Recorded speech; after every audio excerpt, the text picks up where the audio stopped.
এক গ্রামে এক দরিদ্র কাঠুরি বাস করত। তার নাম ছিল কানু।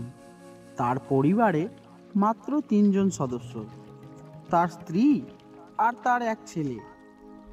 তাদের পরিস্থিতি খুব একটা ভালো নয়। কানু রোজ জঙ্গল দিয়ে কাঠ কেটে আনতো। সেই কাঠ বাজারে বিক্রি করে যা টাকা উপার্জন হতো তা থেকেই তাদের সংসার চলতো। হ্যাঁ গো, তুমি তো বন থেকে যেটুকু কাঠ আনো সেটুকু দিয়ে যা উপার্জন হয় তা থেকে তো আমাদের হাত পেটে খেয়ে থাকতে হয়। তা তুমি কি আর বেশি করে কাঠ আনতে পারছো না? আমি যেদিকে জঙ্গলে যাই সেদিকে তো আর শুকনো কাঠই নাই। সারাদিন ঘোরাঘুরি করার পর এই একটুখানি কাঠই জোগাড় করতে পারি। তা আমি তো দেখেছি তুমি রোজ একদিকে জঙ্গলেই যাও। রোজ কি একদিকে গেলে কাঠ পাবে? একদিন তো উত্তরের জঙ্গলের দিকেও যেতে পারো। ওদিকে তো বেশি কোনো লোক যায় না। ওদিকে গেলে কাঠ পাওয়া যাবে বেশি করে। বেশ, তাহলে না হয় পরের দিন উত্তরের দিকেই যাব।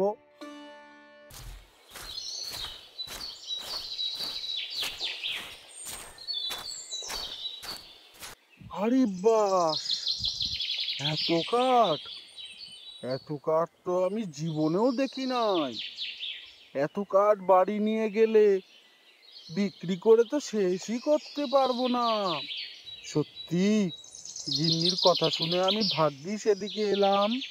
গিন্নি না বললে তো মনে হয় আমি এদিকে আসতামই না।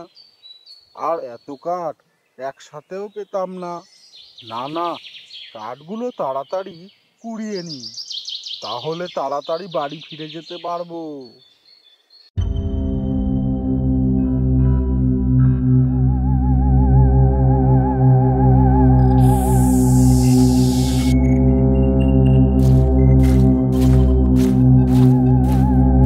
কানু নিজের মনে জঙ্গল থেকে শুকনো কাঠ কুড়াচ্ছিল। সেই সময় পিছন থেকে একটা বয়স্ক করে বুড়ি কানুকে ডাক দিল। কি রে বাছা, তুই এই গভীর জঙ্গলে কি করছিস? এই জঙ্গলে তো কোনো মানুষকে আমি দেখতে পাই না। এদিকে তো কেউ আসে না। হ্যাঁ হ্যাঁ হ্যাঁ হ্যাঁ, কে কে তুমি? আমি এক কাঠুরে। কিন্তু কিন্তু তুমি কে? এই গভীর জঙ্গলে তুমি কি করছো? আমার তো এখানেই বাড়ি। ওই পাশেই আমার একটা কুঁড়ে ঘর আছে। আমি তোমার এত হাসির আওয়াজ শুনতে পেয়ে এদিকে এসেছি। তা বাছা, তোমার বাড়ি কোথায়? ও, ওই পূর্ব দিকের ওই পূর্ব দিকের যে গ্রামটা রয়েছে ওই গ্রামেই আমার বাড়ি। বেশ বেশ, ভালো, তা ভালো।